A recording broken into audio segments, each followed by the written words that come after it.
up, everybody? Hey, it's Dr. Lytle here. I have Frank with me and Shannon. So Frank had an idea for today's video, and I'm going to let him kind of introduce it and kind of have him give his take on this topic. Yeah.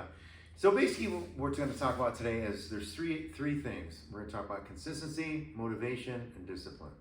And what I always tell people is anything you do, you want to be consistent with it, no matter what it is. And it's daily activities, your work, whatever it is.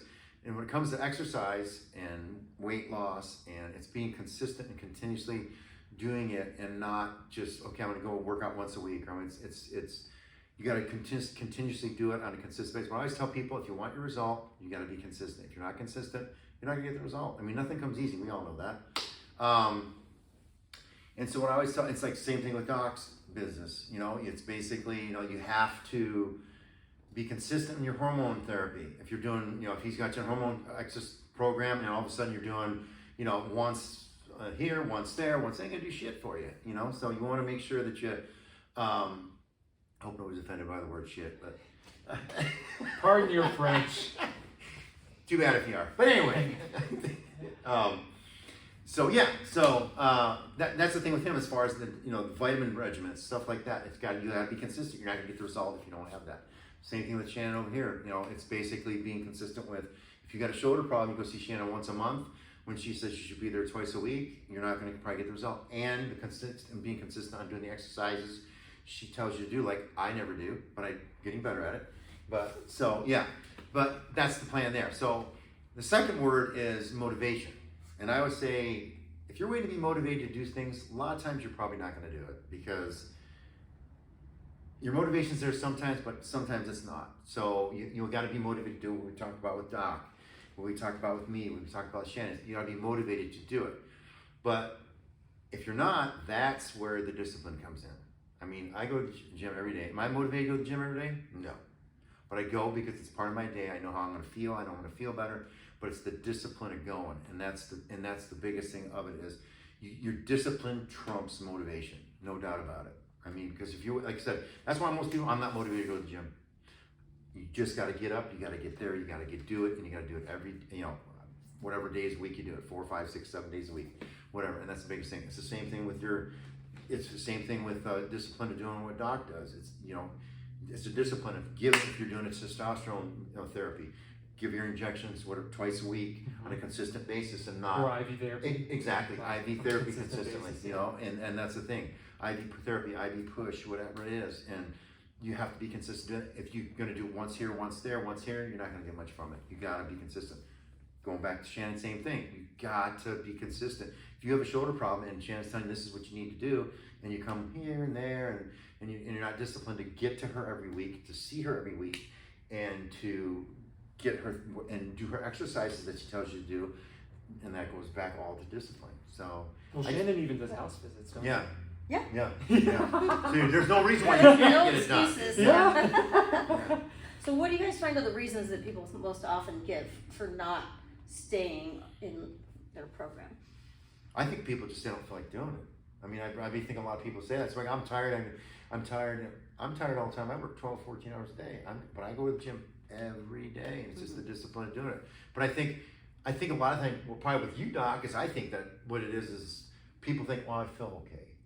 I'm telling you, tell me what I need to do, but I don't really feel like anything's wrong. Mm-hmm. But you're showing the blood saying, hey, there's something wrong. We need to correct this, or this is what's going to happen. Like with diabetes. I mean, you don't feel diabetes a lot of times. You not necessarily. Yeah. And so exactly. So you think, okay, I feel fine, but I'll see all the sugar and all the carbs I want. Mm-hmm. And that's where it is. People don't feel. I think people don't feel bad enough to get it. Like, oh, I can just deal with that shoulder pain, you know, kind of thing. Yeah, that would be my take on it. What do you think, Doc? Oh, I like that. Yeah, so I can probably add on a little bit even of my personal journey. So I've kind of fallen off the wagon working out. Like Frank is just a consistent machine. He every single day. When are you gonna work out? But that's what I do. I think maybe something that people can kind of learn even from my journey is that I may even have to schedule it. I have to like put it on my schedule because usually I put work and like family stuff like pretty much like above everything else, and I'll put things that have to do with me aside because I'm more motivated to build my business or get something done for a patient than I am to go and work out for myself. So I feel like I have to make it a greater priority personally, and I also have to maybe put it on my schedule. Because if a patient's on my schedule, I do everything that I possibly can to prepare, figure out what I got to do, what they're going to need.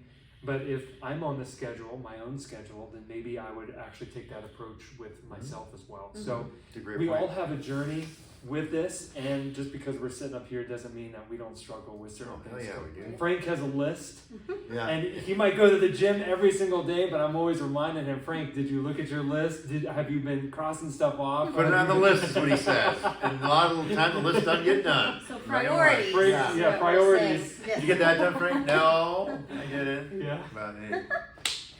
So, and I'll say one of the tricks I've kind of found I've figured out a little over the years is I ask people right off the bat, like, what can you commit to, right? What's a reasonable amount? So I might think there's 45 minutes worth of an exercise program that would be ideal for you, right? But if you can solid commit to 15 minutes 3 times a week, I would rather have somebody do that than to say, I don't have time to do that 45-minute program and not do it at all, right? So That's a good I point. think like at the beginning of starting a program, setting a realistic expectation of what you can really commit to, rather than saying, I'm gonna lose 50 pounds, I'm gonna work out 7 days a week, I'm gonna drink a gallon of water every day, you know, like set a realistic expectation of what you can actually follow through with regularly, so that you don't lose your confidence right off the bat. Yeah. Yeah, that's a good point. So I try to have that conversation really like getting started right away. What's a realistic thing that we can do?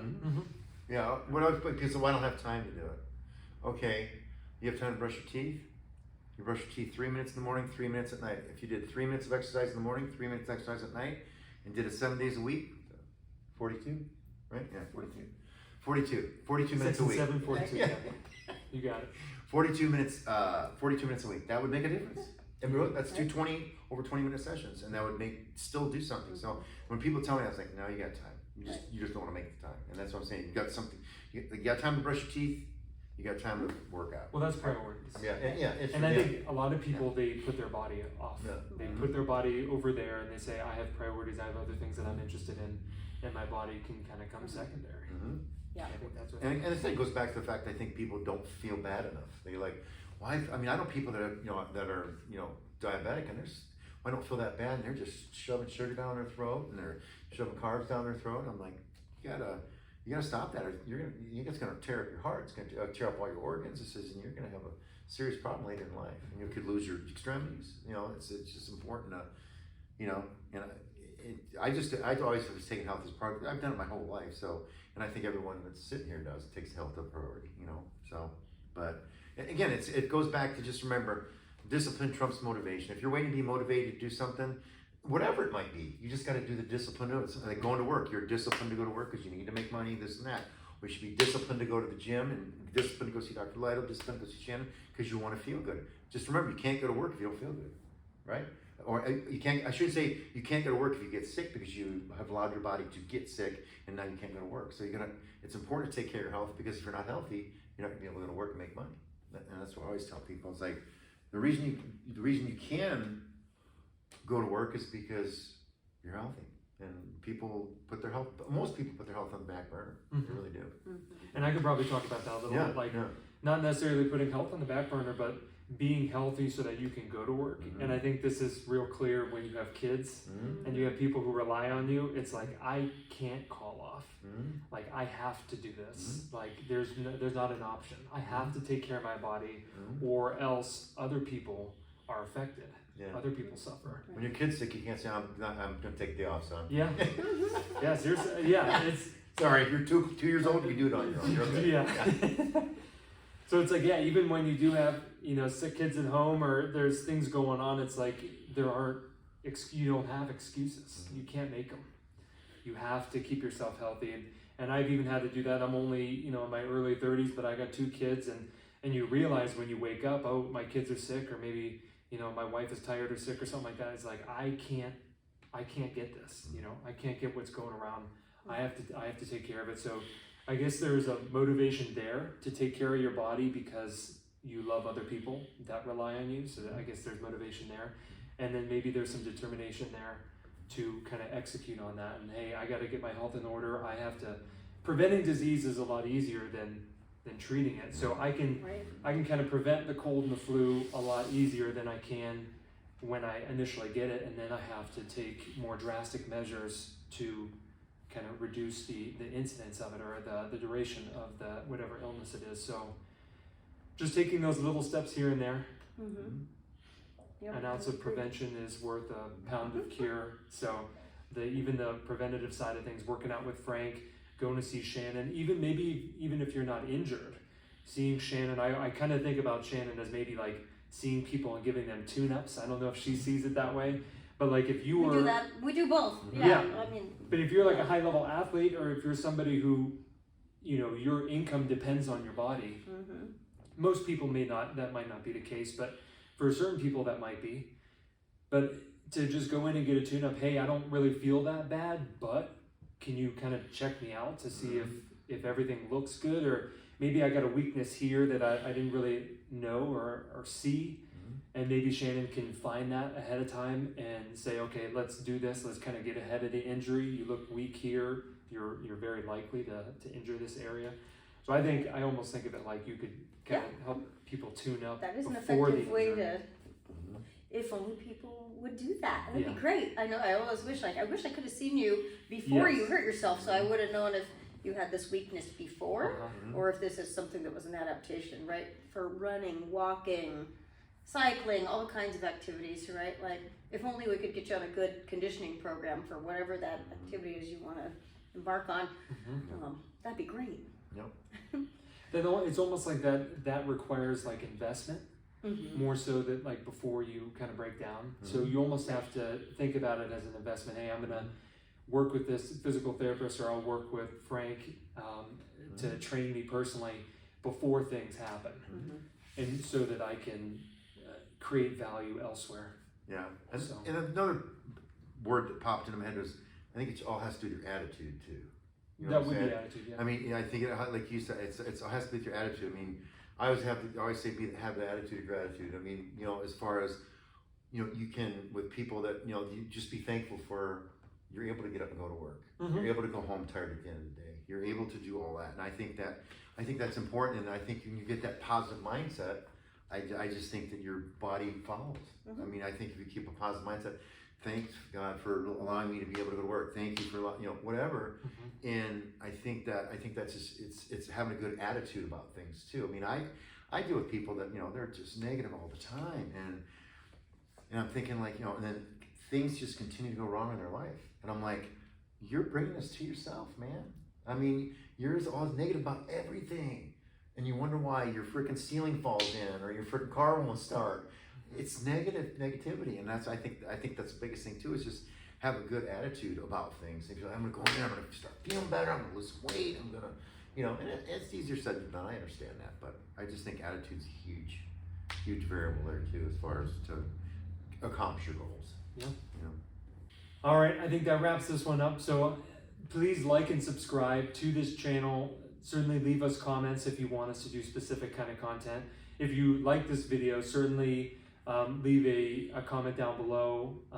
Good, nice comments though. Yeah, nice comments. Give us a shout out. We are producing we're producing TikTok videos. We're going to be on Rumble. We'll be on YouTube. We'll also be on Facebook and Instagram, so you can find us there. Certainly on the TNT Wellness and Fitness channel, but also myself and Shannon's personal social media channel. So be certain to watch out for all that, and we'll see you on the next one.